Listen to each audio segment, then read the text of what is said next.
Jason, do your thing. All right.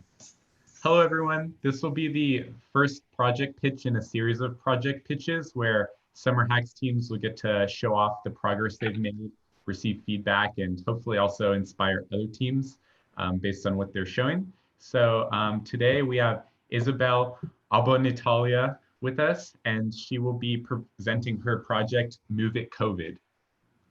Awesome. Hi, everyone. My name is Isabel. My team and I were inspired by the current situation, but also by our desire to learn both React and game development. And that's why we created Move It COVID. It's a game geared towards children to educate them about best practices and what to do in order to prevent COVID. My team and I haven't accomplished as much as probably the rest of the other teams, but because we got really far in terms of where we started, I feel really proud of what we've made. So the most that we've gotten up to this midpoint is getting the character to move. And ideally, this game would be like Super Mario, a 2D platformer, and then there are going to be obstacles, like people coughing or crowds, and the character is going to jump away from them. And then the power-ups of the game are masks and hand sanitizers that they have to catch, the character has to catch. And I think that's my presentation. Yeah. So the idea of this game is like to teach kids responsible practices during a pandemic? Yes. Okay, perfect. And I would love to hear a little bit more about how you made it and what technologies you used. We used React, and yeah, I think all we used was React. Okay, so it's pure React. Oh, did any of you have any experience with React before this, or did the entire team just kind of learn it while making this project? 3 out of 4 only knew basic JavaScript before this, and I was the one with the most React experience, but I learned React before learning JavaScript.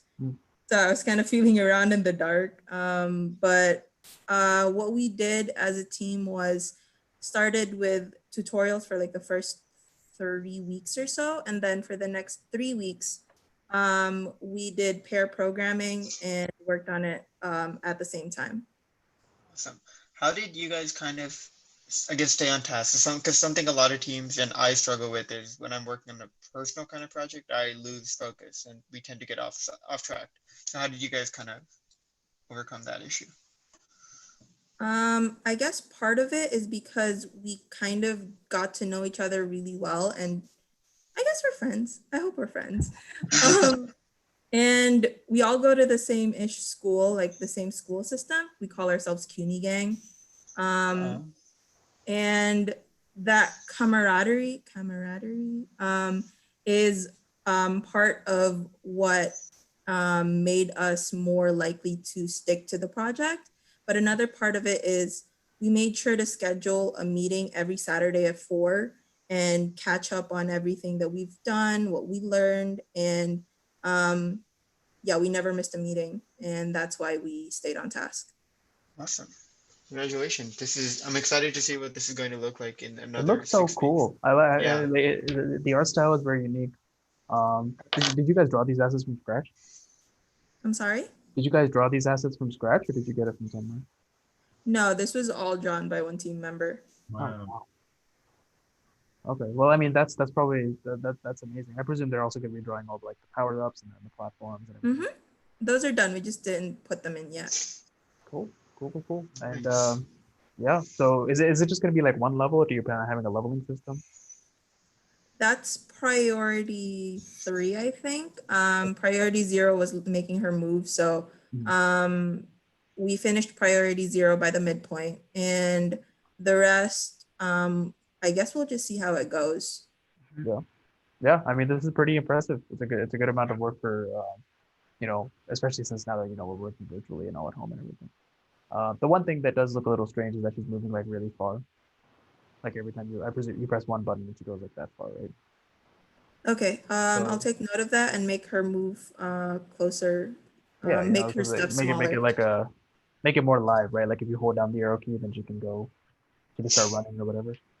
I don't Mhm. know. That's Gotcha. just Something else, yeah, that Ansh kind of mentioned that might be cool is also animate. So it would just be the exact same image of the little girl, but flip the leg position and move the hand back. So like basically the same action.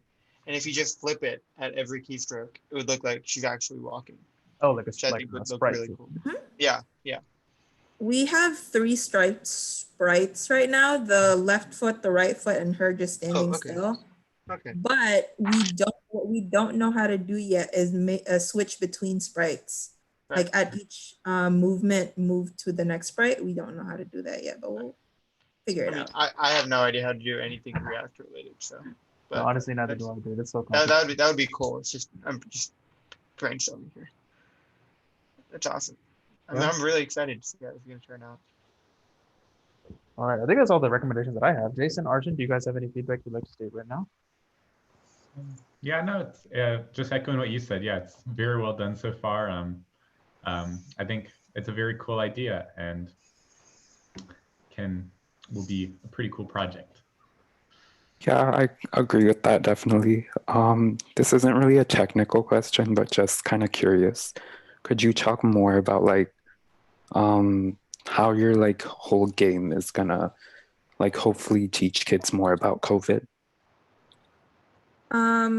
So ideally what the children would get out of the game is to learn the things that they avoid, for example, are people that are coughing and people that are coughing and or not wearing masks, and then crowds. So they'll know not to, I think the word is congregate, and they will know to always wear their masks. And because the power-ups are hand sanitizers and masks, they'll know to use it more often.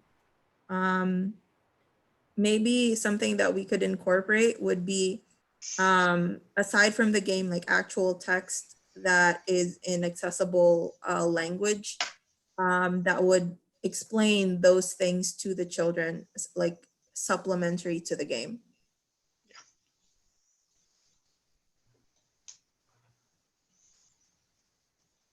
Does anyone else have any final comments?